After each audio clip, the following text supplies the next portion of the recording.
Good morning, everyone. Welcome to this session of the final conference of the Response Project. My name is Eleanor Flynn, and together with my colleagues Suzanne Doyle-Guillou and April Parker, we are the project team, and we're delighted to share some of the findings of our research with you today. Our core research question for this project is to examine whether states have met their human rights obligations towards persons with disabilities during the COVID-19 pandemic, which is of course ongoing. To answer this question, we have a number of objectives. First, we want to critically analyse and provide a disability rights perspective to the normative framework put in place in several European countries during the pandemic, especially in light of Article 11 of the UN Convention on the Rights of Persons with Disabilities. Our second objective is to explore the impact of strategic aspects of decision-making on the lived experience of disabled people during a public health crisis such as a pandemic in Ireland, the UK and Spain, particularly on the disabled people's health and well-being. And our final objective is to develop guidance on best practice for states and healthcare practitioners in times of public health crises such as a pandemic. The countries that we have explored during this project are Ireland, the UK, Spain, France, Germany, Italy, and Sweden. As part of this work, we have drawn on the expertise of an advisory group which contains 16 members from all the project countries. Our members come from both academic and civil society backgrounds, and they are either experts in disability rights or advocacy or in their domestic legal and policy environments. And we very much welcome their input, and we could not have done this research without them.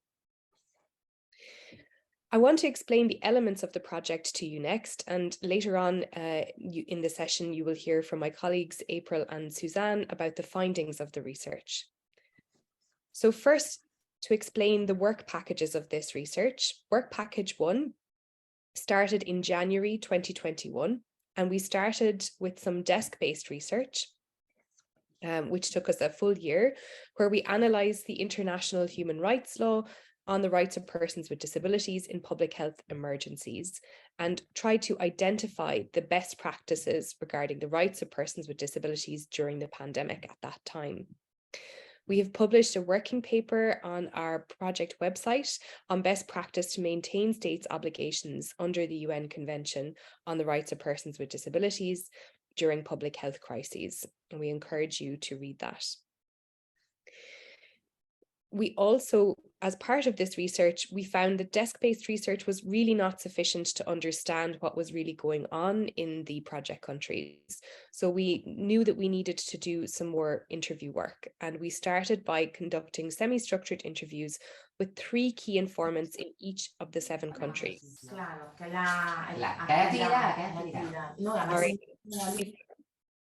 Thank you.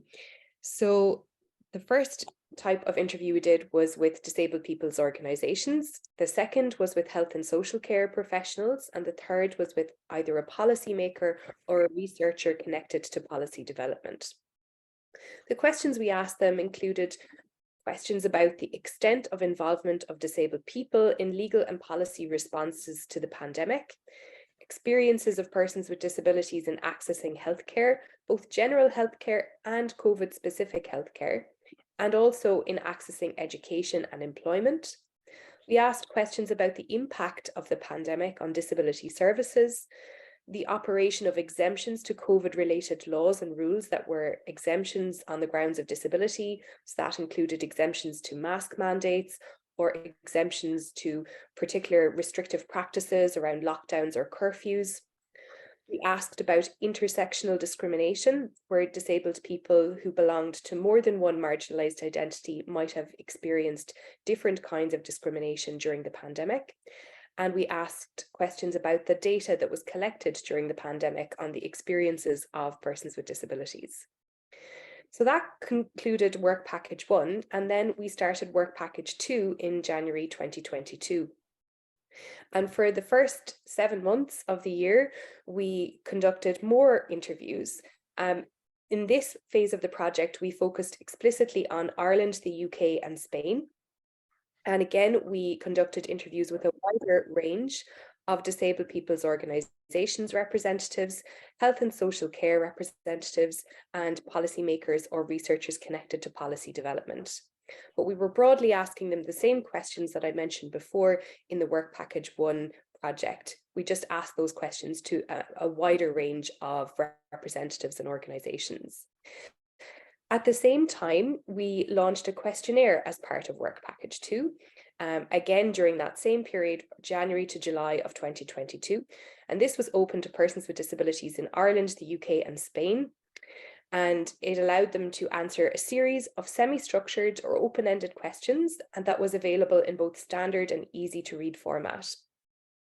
So participants were given the option to respond to the set of questions online, or with members of the project team via Zoom, if that was more accessible for them. Or they also had the option to download a copy of the questions and send us an email with a copy of their responses. We received a total of 91 responses during the questionnaire period, and the trends and themes that emerged from that included a focus on the impact of the pandemic on people's overall health, including their physical and mental health, as well as COVID-specific healthcare. We also heard a lot about people's experiences of employment and education, the barriers that people faced, and in some cases, the experience of the flexibility and adaptations that were available during this time. The support services and social distancing were also a theme of the questionnaire, discrimination experienced by people and the fears they had about what would happen to them as a result of the pandemic. And also people talked about the lessons learned and the lessons they would like others to learn, including policymakers and states, in moving forward and planning for future public health emergencies based on what we know now from the COVID-19 pandemic. To further the information from the questionnaire, because we realized that that was not fully accessible to everyone, we wanted to do focus groups with some specific groups of disabled people who we had very limited responses from in the questionnaire. So this was our objective, to reach groups whose voices are often marginalized or may be more likely to experience digital exclusion or just prefer a group format. And we conducted the focus groups again in Ireland, the UK, and Spain in a mixture of online and in-person focus groups.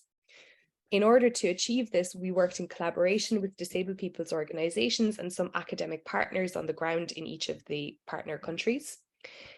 And for adults, we conducted focus groups with people with intellectual disabilities, people with psychosocial disabilities, and people in the deaf community. For children with disabilities from the age of 7 to 17, we also conducted focus groups across the spectrum of disability, and we took an age-appropriate approach to how we organised those focus groups so that there were children of relatively similar ages grouped together. And we also had to consider the different access needs within those focus groups. So in summary, the data collected throughout both work packages of this project included 49 interviews, 92 questionnaire responses, and 8 focus groups. And later on, my colleagues April and Suzanne will talk more in depth to some extent about the findings that we have. But again, of course, we cannot go into depth today in all of the findings that we have achieved through the project, but we will be publishing a final project report, which will be made available to everyone attending today's webinar and will also be available on our website at the end of the project. And we encourage you to take a look at that, as well as to take a look at the toolkits that we are publishing with guidance for states and guidance for health and social care practitioners, really about how to respect the human rights of persons with disabilities during a public health emergency such as the COVID-19 pandemic. So with that, having completed this overview of the project, it is my pleasure to introduce to you our keynote speaker for today, Professor Theresia Degener, who is the former chair of the UN Committee on the Rights of Persons with Disabilities, a long-time disabled activist and scholar, and a professor of law and disability studies at Bochum University. Welcome, Theresia. Thank you so much for inviting me. Thank you for inviting me to deliver the keynote of this closing conference. It is the end of a research project I enjoy to be involved in as an advisor. In the next 30 minutes, I would like to talk about the legal framework of the CRPD for disability rights in times of emergency. I would like to talk about the role of the human rights model in times of emergencies and some of the lessons learned from the last 3 years of COVID-19 pandemic. But I would like to start with a German video. This is a video of a number of persons with different types of impairments discussing the German triage guidelines. They are situated in their homes. One person is using an assistant to communicate. The others are speaking directly to the camera. We have managed to put in English subtitles, but not English audio. This is why we show it on mute, and I will read out the subtitles until the very end when all of the persons say one thing, one sentence the same, and then you can hear the voices of the people. So can we start the video now?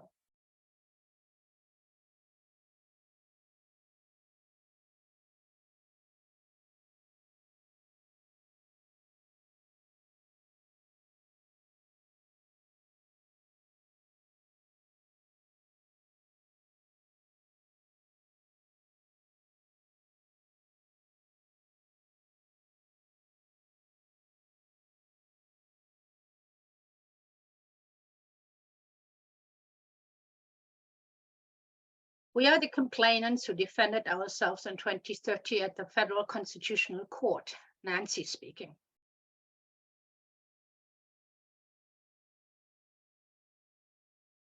And we were against discriminatory triage guidelines of the medical associations, and we were proved right in the end. Jenny speaking, after the corona pandemic in Italy in early 2020 led to resource shortages and triage decisions, various German emergency intensive care medical associations discussed the same how to use and how decisions should be made in such cases in our country. Wow. These recommendations brought into practice as guidelines use comorbidities, frailty, and general health status as criterion. In short, the association set a utilitarian course whereby certain groups in our society would no longer be treated in the event of a far-reaching triage decisions. Konstantin, it was clear to us that we would be the first to be sorted out. On the one hand, because most of us have worse medical conditions, which doesn't mean that we cannot survive COVID-19 or its treatment. On the other hand, because unfortunately, we all have experienced discrimination by the medical system. We are often capable of more than people think we can as a person and as our bodies.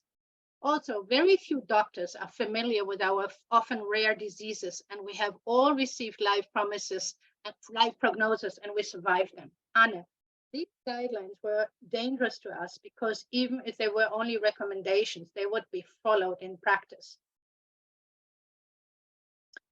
We could not sue against these guidelines because they were not a law. That's why we needed the protection of the legislator against precisely these guidelines. Thomas, however, the legislature saw no need for this. They wanted to let the medical professions have their own way. We saw our lives endangered at the height of the first corona waves without a vaccine or other means of protection. That is why we filed a constitutional complaint against the legislative omission. Nancy, we demanded that the state must protect us, that the state must protect life and human dignity, that the state must prevent discrimination, especially in life and death decisions. And we were proved right.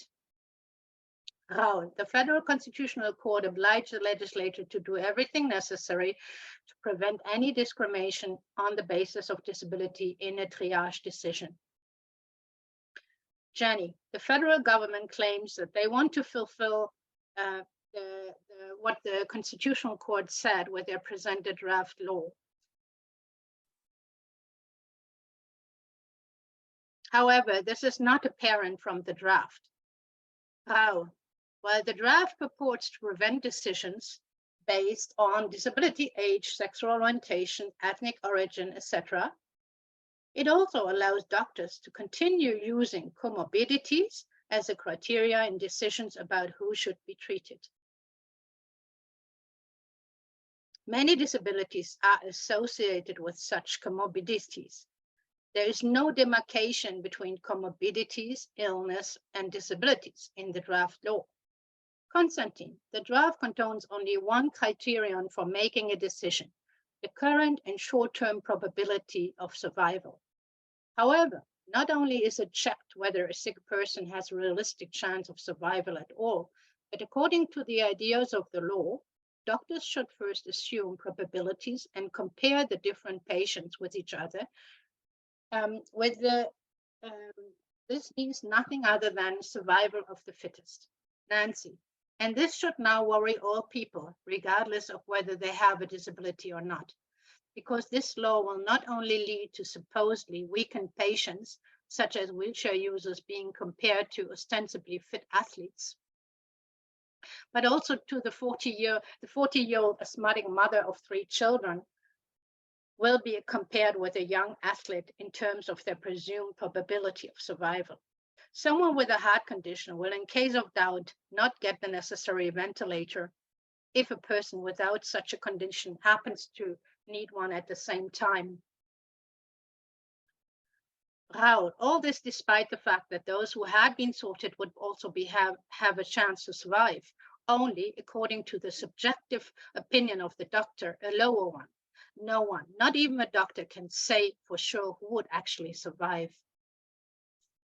But large parts of the medical provisions go even further. Even someone who is already receiving intense medical treatment should lose it as soon as someone with a better chance is admitted to the hospital. The plug is to be pulled, not only in the figurative sense. It is not just a question of keeping a 95-year-old alive, while the pregnant 20-year-old no longer gets an intense care bed.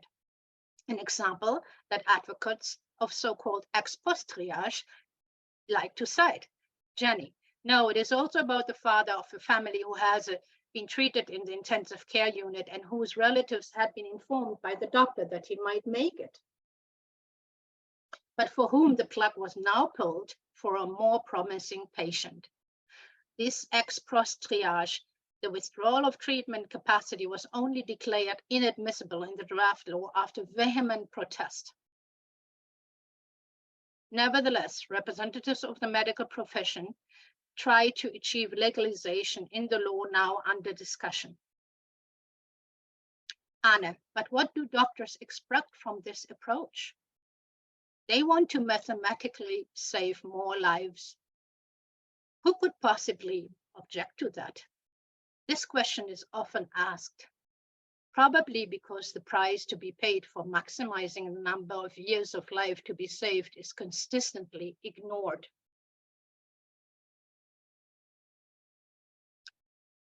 Cornelius, the triage law, if it comes to pass, is a pure selection law. It leads to young, supposedly healthy people being saved, and it sacrifices those who are considered weak in medicine. Konstantin, it is about much more than just the desire of some disabled people to survive. It is about a constitutional principle that is so important in Germany in view of its history, the indifference of the life value. Every living being is worth the same, no matter whether young or old, whether man or woman, no matter whether life will presumably be long or supposedly end soon, no matter what denomination, ideology, sexual orientation, or origin a person has. All people have the same right to life, and they should all have the same chance of treatment in a triage situation. Nancy, this is not possible with the criteria of survival probability. This man-made selection must not exist. There are other possibilities. There are alternative criteria that are not based on assumptions and stereotypes. For example, logical treatment in order is a largely random criterion. In the case of simultaneity, a random decision should be discussed. And this does not mean rolling the dice at the bedside of the patient. Treatment according to the graded urgency can also be considered as a criterion. However, politicians refuse to engage in a public debate on all of this. We are concerned with saving all of us from a utilitarian society in which the individual is sacrificed for the greater good. Jenny, from a society in which in difficult times the supposedly weak are no longer helped. Anne, from a society in which maximizing human lives is more important than the individual life. Konstantin, from the inevitable situation that medical professions later regret their ad hoc decision about a hypothetical probability decision. Thomas, from the rupture of civilization that goes hand in hand with the maximum survival of the fittest. Nancy, from abandoning a cornerstone of our constitutional principle, the indifference of the value of life. This is not the path Germany should take, also in this historical context. Konstantin, let's not open the Pandora's box. Let's debate with the whole society and with the principles of our constitution in like no selection law in Germany. No selection law in Germany. Selektionsgesetz in Deutschland. Kein Selektionsgesetz in Deutschland. Kein Selektionsgesetz in Deutschland. Kein Selektionsgesetz in Deutschland.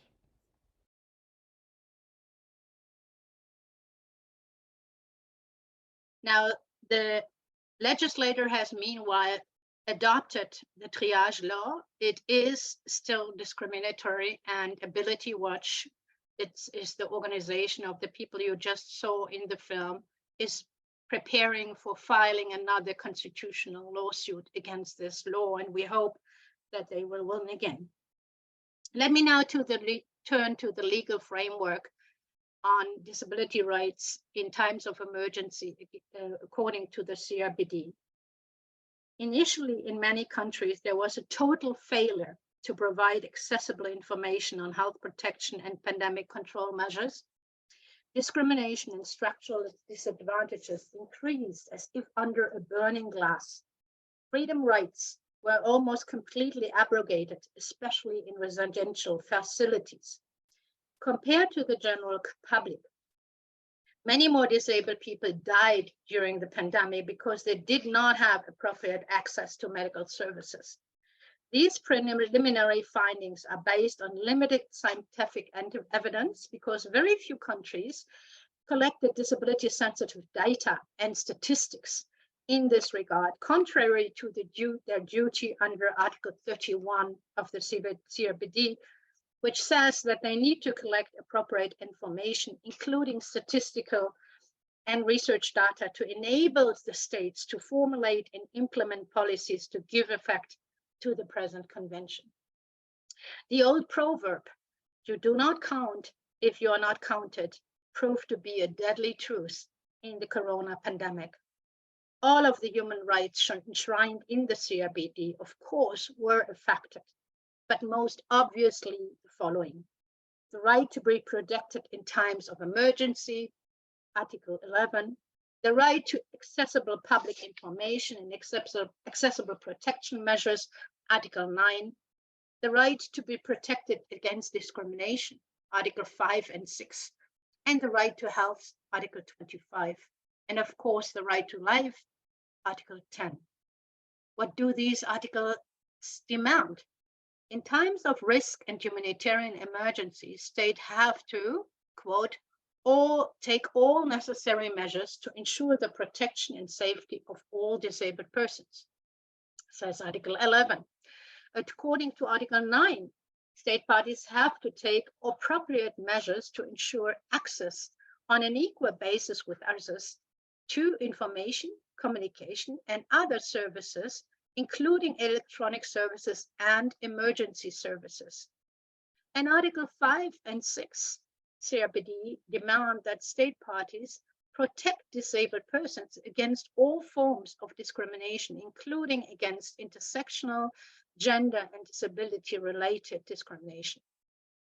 Article 25 demands that disabled persons are provided with the same range, quality, and standard of healthcare as provided to others. And in addition, disability-specific health services have to be provided.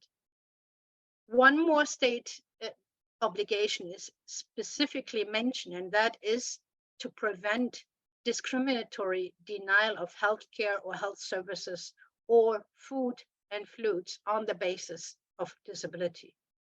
And Article 10 reaffirms that all disabled persons have an inherent and equal right to life. Unlike other human rights treaties, the CRPD has no derogation clause for times of emergencies, which means that none of these rights have lesser weight under these circumstances. Since its establishment in 2009, the CRPD Committee has adopted many legal documents interpreting this legal framework. For example, very recently, it adopted the guidelines on deinstitutionalization, including in times of emergency, which complement earlier legal interpretation on the right to independent living in the community and the right to liberty and security from forced institutionalization.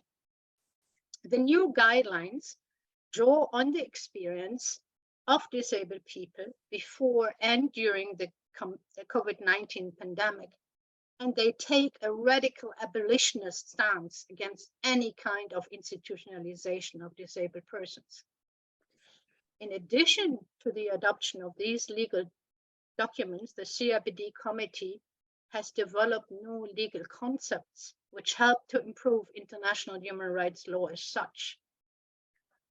The impact of the CRPD on the modernization of international law has been widely acknowledged.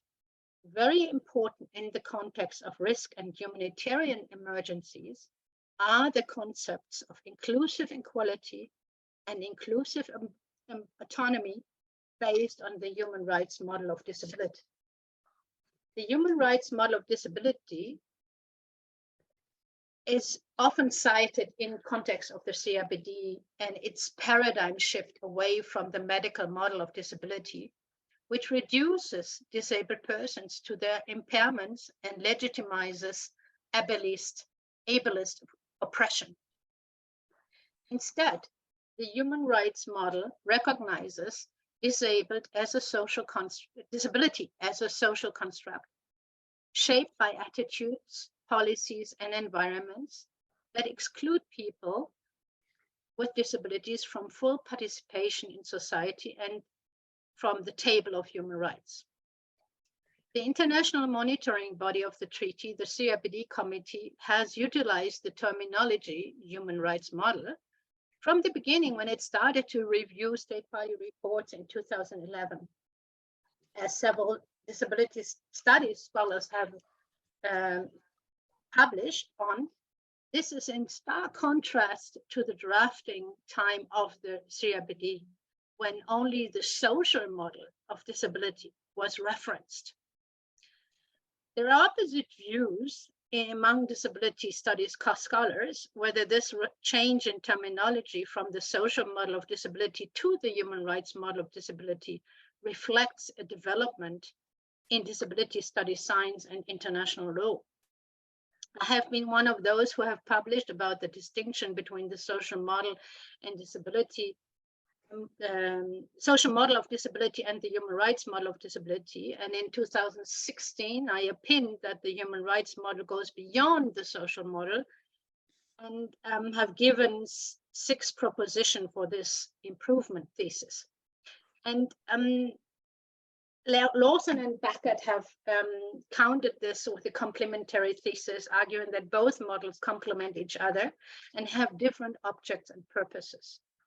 I concur with Lawson's and Beckett's complementary thesis now in that both the social model and the human rights model are useful paradigms in disability studies and international human rights law.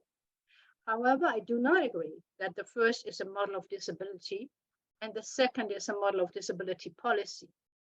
Disability policy is the subject of what we call the human rights-based approach to disability, which is frequently confused with the human rights model of disability.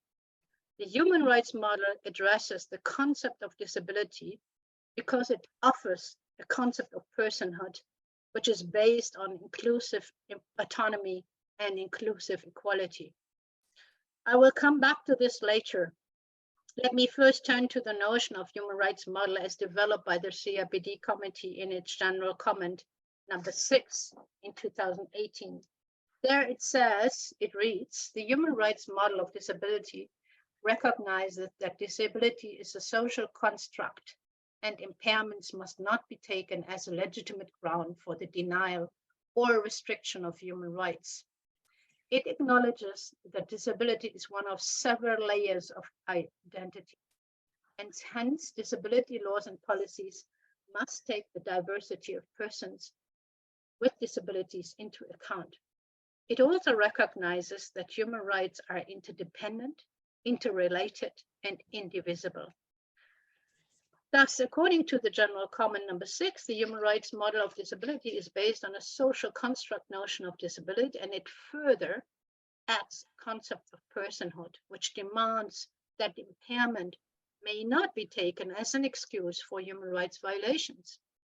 This happens frequently in debates about forced medical and non-medical treatment of disabled persons in congregational settings, in psychiatric or mental health contexts, or in debates about euthanasia, or, as we now learned, in the triage debate.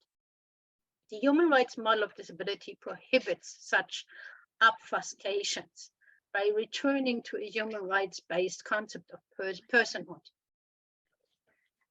Personhood in this sense is related to the status of being human instead of having some functional capacities expected to be normal. Personhood, according to the human rights model, means being a human rights holder and a human rights agent. This concept of personhood is further explained in Article 3 CRPD, which contains the 8 fundamental principles of the treaty, in particularly the principle of respect for the inherent dignity, the non-discrimination and equal opportunity principle, the principle of respect for disability-related differences as part of human diversity and humanity are expressions of the human rights model of disability. These principles have at its core what in German constitutional law is called the principle of indifference in the value of life. This principle holds up human dignity and prohibits the weighing of life against life. It is the lesson learned from National Socialism, in which hundreds of thousands of disabled people were murdered because of their so-called unworthiness to life. The principle of life value indifference is closely linked to the never again Auschwitz promise that characterizes German constitutional law today. Personhood in the sense of the human rights model rests on a notion of inclusive autonomy, and it is closely related to the concept of inclusive equality, which the CRPD committee also explained in general comment number 6. Inclusive equality is defined as the new model of equality developed throughout the convention. Inclusive equality and inclusive autonomy, in my view, constitutes the 2 fundamental pillars of the human rights model of disability. And why is the human rights model and its 2 pillars, inclusive autonomy and inclusive equality, important in times of emergencies? I hope the German video on the triage debate has demonstrated why emergency policies and laws should be based on the human rights model of disability. Because the lessons we have learned from the pandemic is emergency situations combine and aggravate structural, direct, and indirect discrimination of disabled persons, and they promote harmful traditional and neoliberal practices. The medical model of disability is fostered in emergency situations, and that can be deadly for disabled people, as we learned in the triage debate. The effects, however, will be on everyone, not only disabled people. In humanitarian law and policy, there is a principle which is called the build back better principle. That means that we need to learn from emergency situations and afterwards and during, build back a better society. I think we need to learn to build back better with the human rights model of disability. I thank you for your attention. Thank you very much, Theresia, for that fascinating keynote presentation and for us to learn about the incredible work that activists are doing in Germany and also around the world to ensure that the UN Convention on the Rights of Persons with Disabilities will be followed in this ongoing pandemic and in future public health emergencies. I'd like to introduce the first of our two respondents now to reflect on what Theresia has shared with us. So our first respondent to Theresia is Professor Molly Byrne here at the University of Galway as a professor in health psychology and the director of the Health Behaviour Change Research Group. Molly acted in an advisory capacity as a member of the Behavioural Change subgroup to the National Public Health Emergency Team, known as NPHET, for COVID-19 response in Ireland. And she's also a co-investigator on the international assessment of COVID-19 related attitudes, concerns, responses and impacts in relation to public health policies.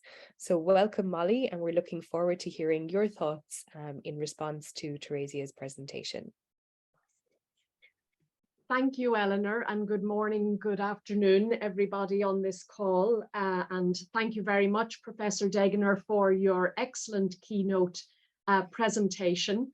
I want to start off by congratulating the team. I know that these are very important events at the end of the team where you come together after 2 years of hard work. I'm also aware that setting up these projects as the pandemic landed in March 2020 was very challenging, and you have brought together an excellent international interdisciplinary team. So I congratulate Eleanor and others on the team on the success of the project.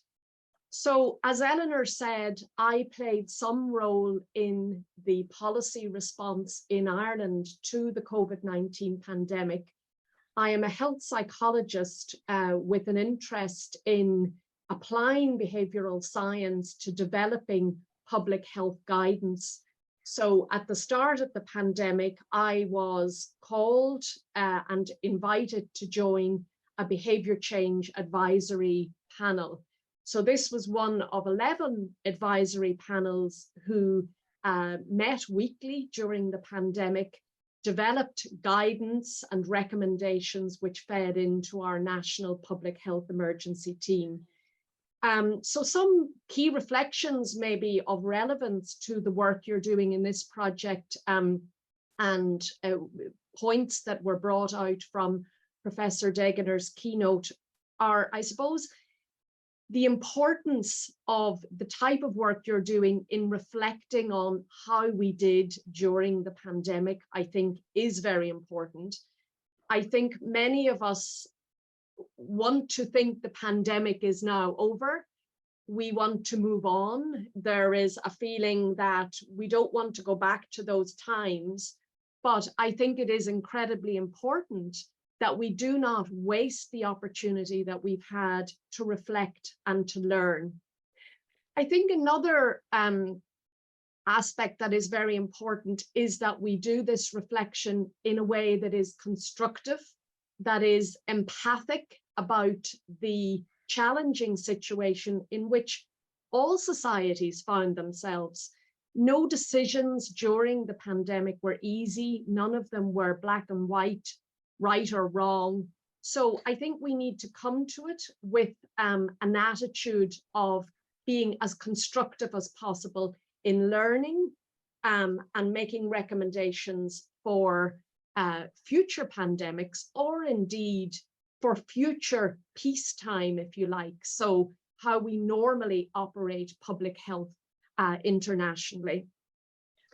So from my experience in Ireland and also in discussing with many people internationally who were involved in the COVID-19 response, I think the key aspects that I've heard time and time again, which were successful during the pandemic in terms of national responses, and Professor Degener brought this out very clearly, was the importance of having data.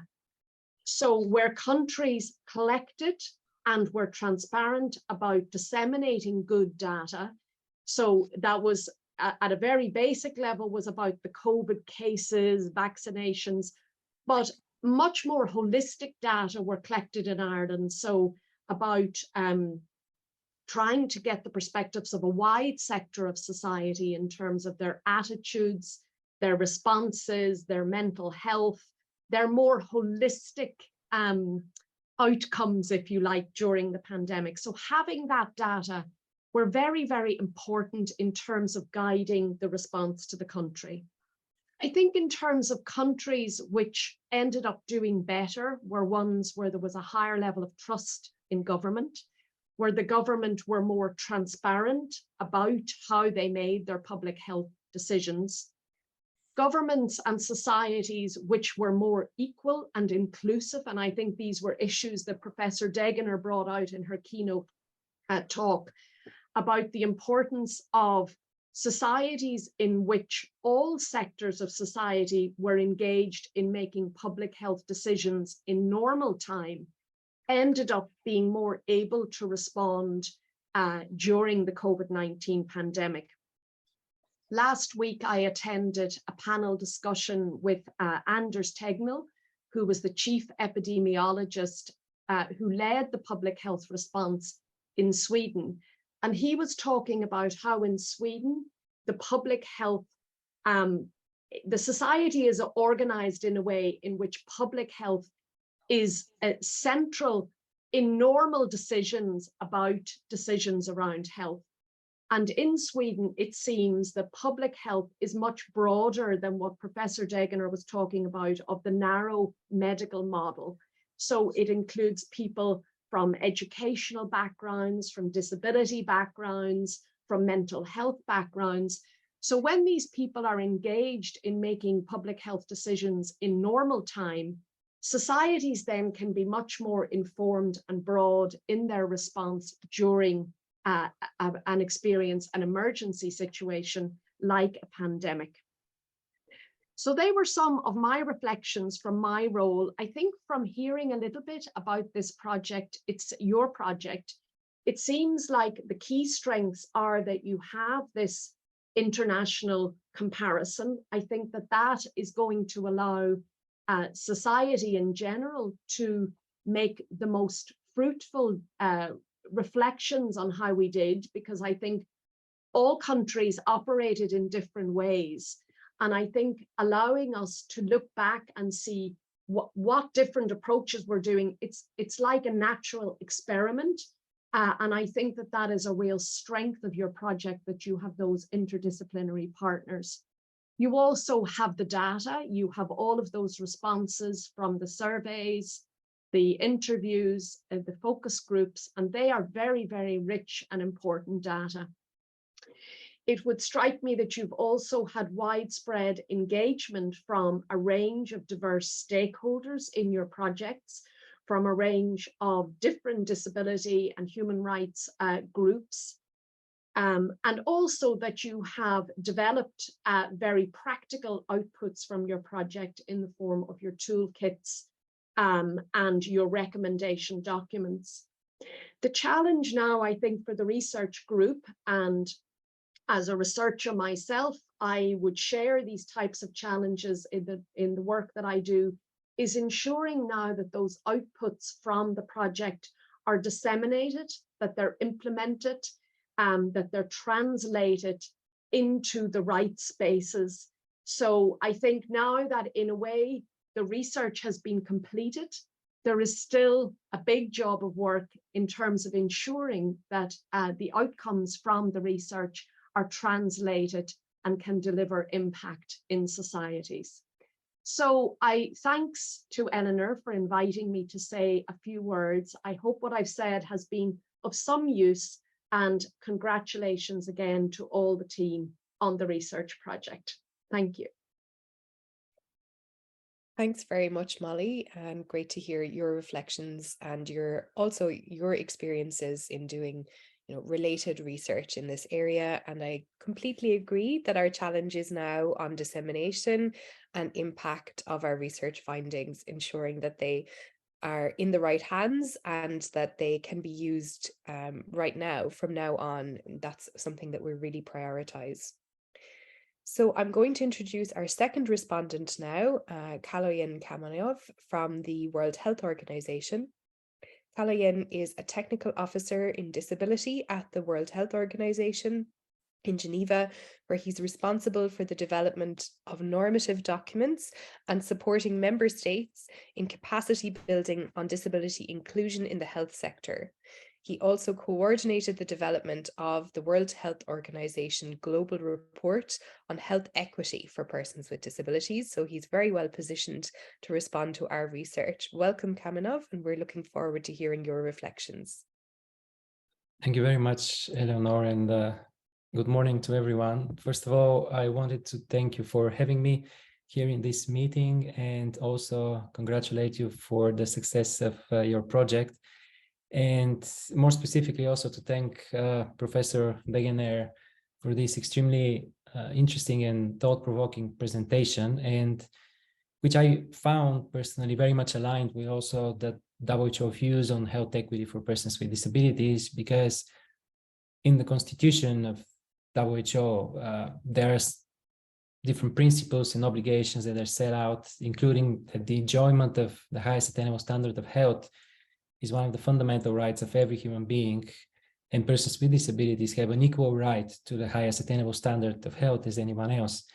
And we already spoke, in the meeting, and we all know that this right is universal and enshrined in international law, but also in many countries' domestic legal frameworks. But in reality, we also know that this fundamental right is not met too often and in too many countries. And this is particularly the case in the times of health emergencies, as we saw in the COVID-19 pandemic. While listening to the keynote speech of Professor Degener, I was thinking that I can touch on three important things that I think were central to her speech, but I will also try to give the WHO perspective on them. The first one is more general, just on the vulnerable position in which persons with disabilities are put in times of crisis and pandemics and public health emergencies in general. Because during the pandemic, we saw that persons with disabilities experienced three increased risks. First, the risk of contracting COVID-19. Second one was developing severe symptoms or dying from the disease. And the third one was on having poorer health during and after the outbreak, whether or not people were infected with COVID-19. And to a large extent, what drove these increased risks were different environmental factors, exclusion, and bad practices towards persons with disabilities.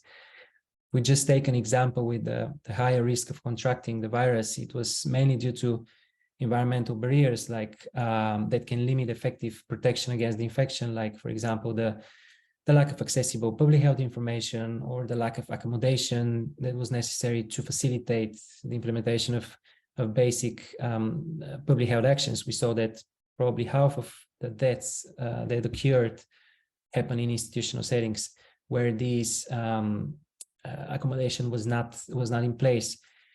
And I can give many other examples of environmental barriers, but basically it's important to say that these things have happened because concrete measures to address the barriers have not been taken adequately and sufficiently by countries. And WHO published at the very beginning of the pandemic 2 documents. One was on disability considerations during the pandemic, which included a list of appropriate actions and protective measures that can be taken by different stakeholders like the government, civil society, health service providers, also persons with disabilities and their representative organizations in order to mitigate the impact of the pandemic. And the second document was around the disability considerations for vaccination. And a central focus of this document, which also targeted different stakeholders, was equity, or how equitable access must be a guiding principle for all immunization programs. And speaking about equity, my second point is on the discriminatory triage practices during the COVID-19 response, because I think this was also a central part of Professor Degener's speech, and we saw the video as well.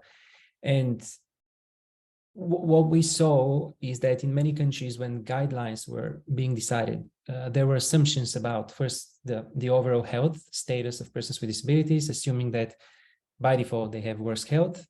Second, the assumption about their quality of life, similarly. And finally, the assumptions about the social utility of persons with disabilities. And WHO was very clear from the beginning on the ethical considerations when allocation of resources and care is being done in settings where there is scarcity of resources. And the ethical considerations that were proposed, which of course may vary depending on the country context and resources, but the four that were proposed were, first of all, based on equality, meaning that each person should count equally, irrelevant of characteristics like race, ability, gender.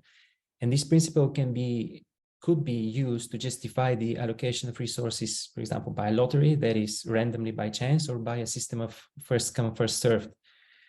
A second principle was to prioritize the worst of, which means that this principle could be used to justify the allocation of resources to those in greatest medical need or those most at risk. Another principle was to prioritize those tasked with helping others. And there was another one, which was a principle of best outcome that was also discussed, but in the context that it can only be justified when the allocation of resources is made according to their capacity to do the most good or minimize the most harm. For example, to guide the allocation of scarce resources that confer substantially different benefits to different individuals. For example, ventilators to those expected to derive the most benefit, or medicines to those who will benefit the most. But in no case, putting value on someone's life should be a guiding principle, and utilitarian principles, as we've seen in many countries. And the problem was that as this is not a legally binding document, countries have eventually the final decision on how they will design their guidelines and what will be the guiding principles that they will choose. But as different countries may decide, for example, on one or another, one thing that was made clear in our document was that it is imperative that a fair process is applied. For example, a fair process for allocating scarce resources that must promote certain ethical values. And this is transparency. So in transparent process, the decisions and their justifications should be made public. This means that the population should be informed about the criteria guiding the decisions. The second one is inclusiveness, meaning that individuals should be able to exert influence over the decision-making process as well as the decisions itself. This also means, of course, that decisions should be open to challenge and potentially revisable. Consistency is the third one, which is that the fact that decisions should be consistent so that all persons in the same categories are treated the same way. And accountability, which is about those making decisions about allocation must be accountable for those decisions, and they should justify their decisions and be held responsible for them. But as I mentioned, even though these ethical principles were made available, still countries have the final decision on what approach they will take. And in many cases, this approach was utilitarian.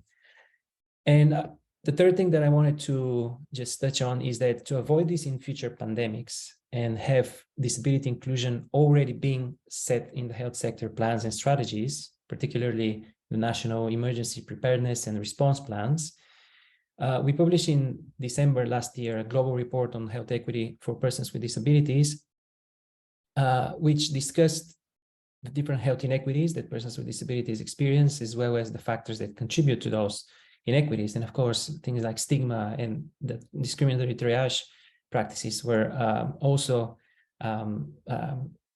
discussed in the report. But the report itself also gives a concrete list of 40 actions that governments can follow to avoid that.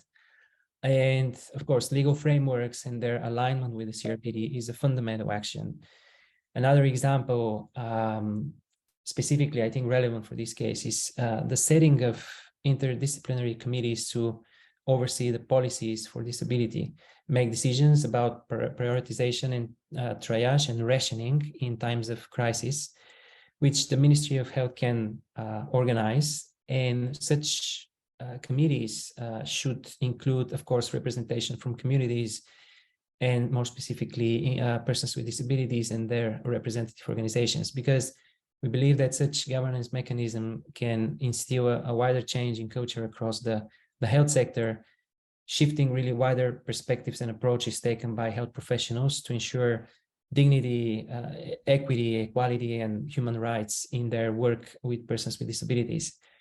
Another example I can give is the inclusion of a mandatory module on disability inclusion in the academic and professional curricula for health professionals, so that they have the needed knowledge about what disability is and how the needs of persons with disabilities can be addressed, and then they don't take any discriminatory or uninformed decisions.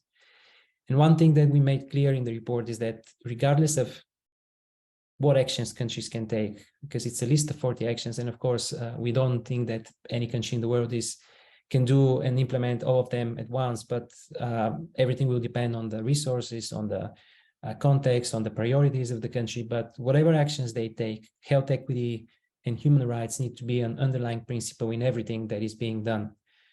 And just to finish, what we want to achieve with all these actions is a disability inclusive health sector that is not reacting ad hoc to persons with disabilities, but has inclusion in its very design. And we are now developing a strategic document, the guide for action, we call it, that will guide countries step by step in implementing the recommended actions in the report. And inclusion in national emergency preparedness and response plans is a key element of it. So I'll stop here and thank again the organizers for inviting me, and also Professor Degener for her keynote speech. Thank you very much, Kaloyan. Some really valuable reflections there.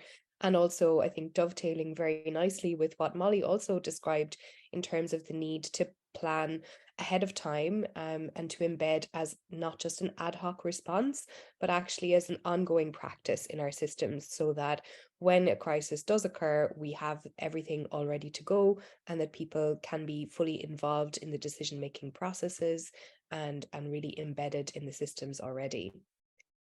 So thank you all to all of our three wonderful speakers in this first session, and I am now opening the floor for questions. So if you would like to ask a question, you will find a Q&A box in the toolbar at the bottom of this Zoom webinar screen. So if you click on that and type in your question, you can we will be able to see it, and we will be able to answer it. We can also, for anyone for whom the question and answer box is not accessible, if you can press the raise hand button also on that toolbar at the bottom of your screen, we will be able to turn on your microphone or camera if needed, so that you can ask your question. So while we wait for the questions to arrive, I might take this opportunity to start the conversation. And I have a question for Theresia about the process by which the guidelines on triage became law. So you mentioned that, or at least I saw in the video, that it was not originally a law, it was a guideline. And then there was, I suppose, a push for it to be legislated so that there could be some path to potentially, legally challenge that if it was discriminatory in the legislation.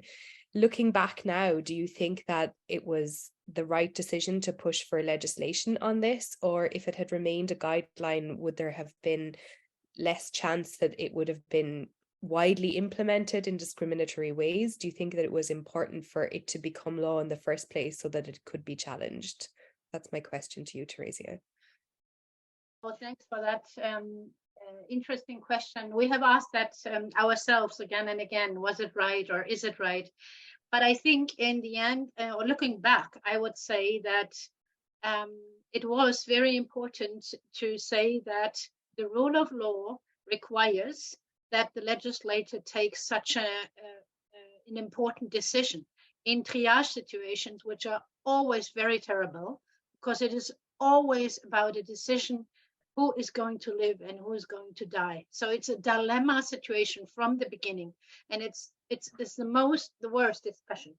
But to leave that in the hands of doctors who are not very well trained in human rights and constitutional law in Germany specifically, and given the history of Germany, which I pointed out in my presentation, my keynote, it was very open. It was very, very, very important to have the legislator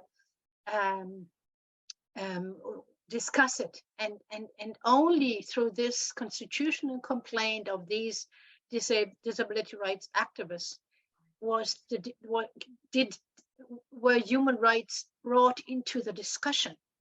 That it was very important, because initially it was the law was completely pushed to the side when the pandemic started. The politicians did not ask the lawyers anymore, but they went to the National Ethics Committee, and the National Ethics Committee even supported these very discriminatory guidelines of the Medical Association. And then only when the Constitutional Court decided on this issue, it was brought into the constitutional values, and the law were brought back into the arena. And people understood that human rights law are not only law or the nice law we can all look at in times of peace and prosperity. Human rights law is a law which should give us a framework, especially in times of emergency, especially in times of humanitarian crisis. Why is that? Because it is so hard to stay, let's say, on the human rights side in these situations, when you have to act quickly, when you have to take terrible decisions. And given that we are all also entrenched in our own, let's say, cultural, historical values of our society, and that we are all not free of discriminatory assumptions, it is important in this difficult times, risky times, to look at the human rights law.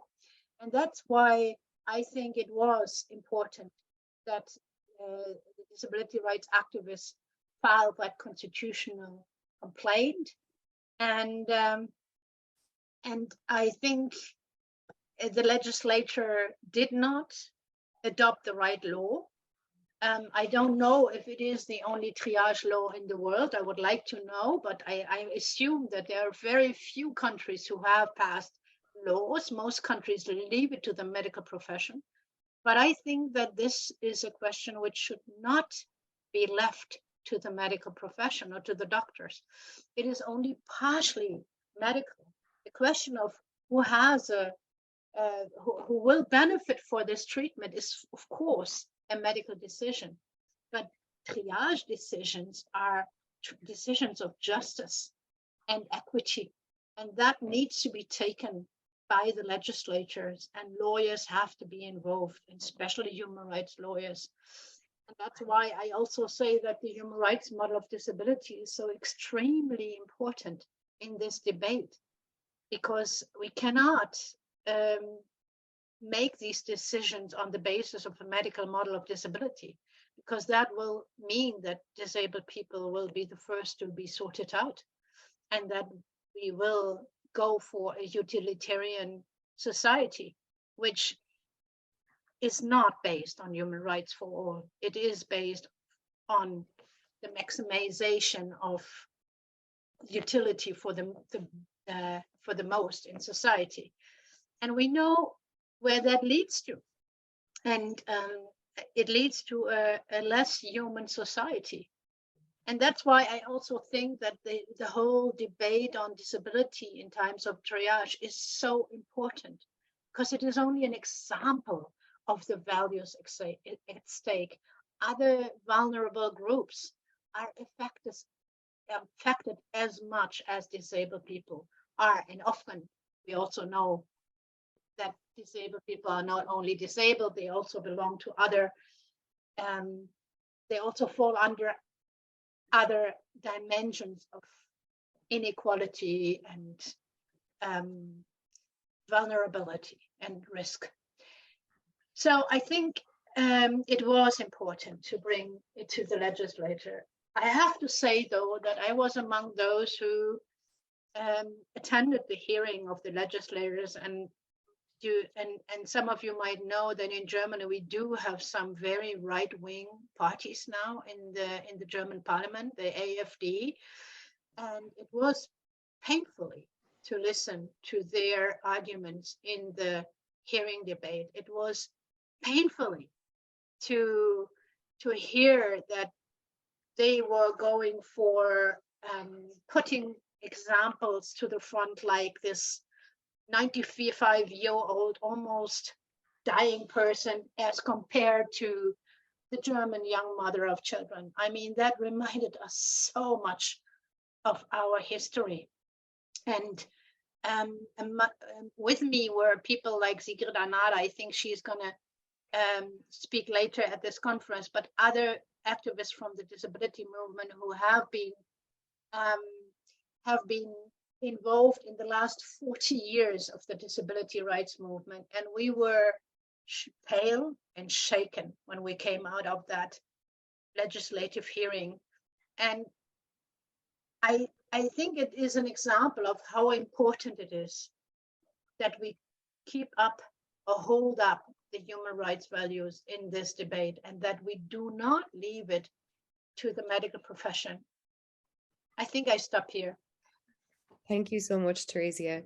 We have a few more questions now, so I'll take them together and I'll ask people on the panel to respond if you would like to. So the first question is about whether, I think it's for us as the researchers, but I might also ask Kaloyan, especially if you want to answer as well.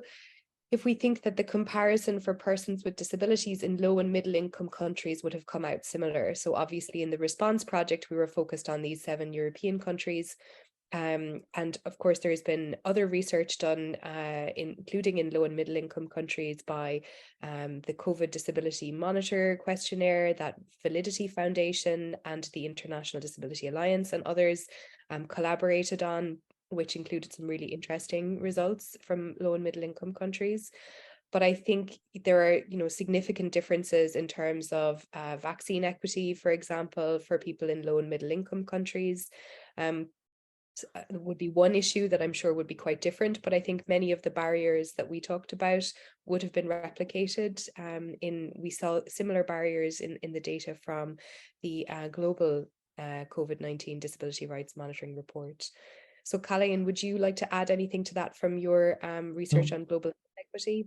I completely agree with you, and I think that the barriers are very common across different, income groups. And just to share an interesting finding, the WHO in the Eastern Mediterranean region did a rapid assessment of the response that countries had for the COVID-19 pandemic, and if it was inclusive for persons with disabilities. And they looked really at the national strategy, not just the triage mechanisms, but also vaccination and whether, for example, public health information was provided in an accessible manner, whether the vaccination sites were made physically accessible. And the Eastern Mediterranean region, for example, is an interesting one because you have some very rich countries, you have other countries that are in crisis or in wars. So, but basically there weren't really any really good examples. Everything that was done was an ad hoc. For example, a video that included sign language interpretation, or some of the public health information being translated into an easy read version. But in general, there wasn't like a strong and inclusive response for persons with disabilities nowhere, regardless of what the context in the country was. There were some good practices, but not really, consistent, sustainable, and inclusive. That's why in the report we also emphasize the importance of having really so to be prepared for eventually for future pandemics and have inclusion and the health equity for persons with disabilities being part of the very design of these national plans. Thanks, Kaloyan. I don't know, Molly, if you want to add to that either from your international research. No, that's okay. I know your focus isn't explicitly on disability. We just have one more question for Theresia. So great to hear about the German example. Are there any similar movements in other countries or cases where there is a move away from a purely utilitarian understanding of triage? So I don't know if either Theresia or Carolyn have any examples to share there. I have to say that I cannot say that. I haven't been able to study the international situation on triage. We do know that there are triage guidelines being drafted in many countries. I mean, most countries have discussed it. And I have seen many countries like the US, like the UK, like Ireland, like the Netherlands, where disability movement got involved in the debate, and that was very important. But I haven't seen, let's say, better laws or better guidelines. I haven't seen the golden triage rule so far. Thank you, Theresia. Carolyn, do you want to add to that? You're asking me? Sorry, I didn't hear that. Yeah, so no, I can only echo what Theresia was saying. I also haven't seen a triage guideline that is as good as we would expect it to be and is inclusive. Okay, well, perhaps we will live to see them in the future with all of the advocacy and campaigns that are ongoing to try to achieve a better approach to triage, acknowledging the challenges of the situation, but prioritizing human dignity and respect for difference and disability within that framework.